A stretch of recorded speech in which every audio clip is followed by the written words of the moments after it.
Hey guys, this is Mark with A Student of Life. I wanted to talk today. I think that's better right here. I wanted to talk today about why I think the country Bhutan had one of the best tourist systems or tourist culture from the 20 countries that I've been in. And I would also put Japan up there as well. And if you've never been to Bhutan, it's a small country up in the Himalayas next to Nepal, which I guess I should say. I just didn't realize the stereotype in Nepal like was exact when it came to white people coming here to do like spiritual or meditative retreats, but that's for a different time. The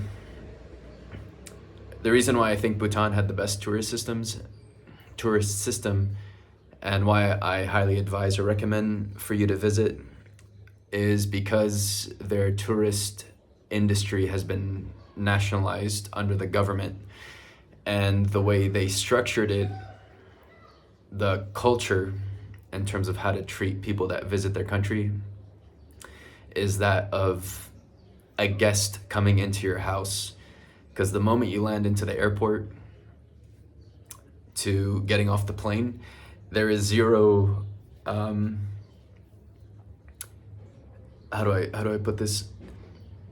There's zero like pressure salesmanship from anybody, like even from taxis, or like as soon as you get off the plane, welcome sir, welcome to our country. If you need currency exchange, it's here. If you need this, it's there. And as soon as you step out the airport, everyone is like, even the taxi drivers and the tour guides are there to greet you. They ask you like, how long are you staying? Which hotel do you need to go to? And if you need to exchange numbers with the taxi driver. But all of this is under like this culture or this approach of just no pressure salesmanship at all with tourists. It's just very welcoming, and I think that's something that's not like done enough within the tourist industry, is to give the power of choice to the tourist by treating them as a guest. Like, let them just make the choice, because they're gonna spend the money anyways. I mean, they're there to spend the money. It's just that they don't want to be pressured. The tourist doesn't want to be pressured to spend the money. And so when you get to Bhutan, I didn't rent a car, but there's taxis everywhere. There is no Uber or any rideshare application there. And I think they did that to kind of promote the taxi industry. And getting from point A to point B it's just super cheap. Like, I think going, for example, 10 kilometers or 15 kilometers, or actually I'll put it this way, from Paro to Thimphu was like an hour and a half drive, and that was about 1,500 Bhutanese, whatever it was, currency, which is roughly $15, which is not bad to go from one side of the mountain all the way to the other. The taxi drivers, all of them are super, I mean, from my experience, very welcoming. There was no, again, you didn't feel like you were getting ripped off.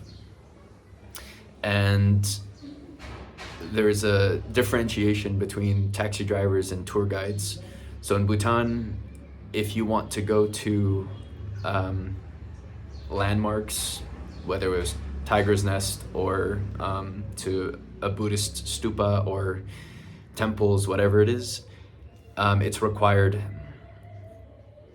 through the nationalization of the tourist industry. It's required to have a tour guide, because when you go there, there'll be security or there'll be a check-in spot.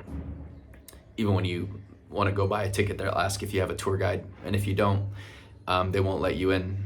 And one of the reasons they do that is because when there's a tour guide with you, which you will have to pay, and you can negotiate the price with them and tell them what you want to go see for the day, is because one thing that Bhutan has done well is educating the tourists through these tour guides who educate you on whatever, whether it's Tiger's Nest or a monastery, whatever it is. They give you a historic breakdown of what this landmark is, what it means to the country, and you're getting this like value added service as the whole package of coming into the country, which makes it more personable and leaves a bigger impression than if you were to just come on your own and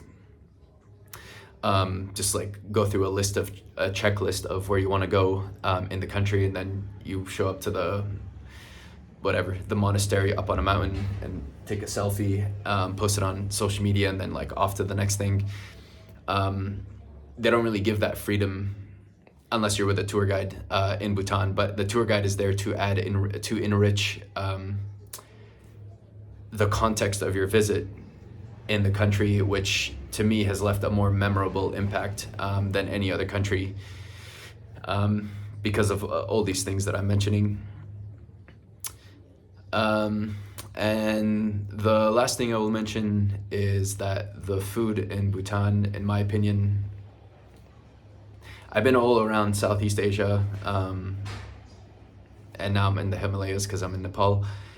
But Bhutan and Malaysia, in my opinion, have had the best food overall. Like the variety, the consistency, the tastiness. Those two countries, in my opinion, have had the best food. And Bhutan food was delicious on so many different levels. And if you decide to go visit, I highly recommend that you also do archery, because that is their national sport. And you can decide to do traditional archery, which is the old school, like the bow and arrow, Lord of the Rings, Legolas style archery, or you can do a compound bow, which is the more modern archery. And I think I'll put it on my thumbnail, but I did the traditional archery, and it's just so interesting because of the body mechanics that go into archery itself. There's so many little things to learn, and you'll learn so much in just an hour's worth of time. And generally they'll charge 1,000 Bhutan currency per hour, which is roughly like $9 or $10. But to learn archery, that's just nothing. So there it is. I hope you found this useful. Please like and subscribe. This is Mark with the Student of Life. Thanks, guys. Peace.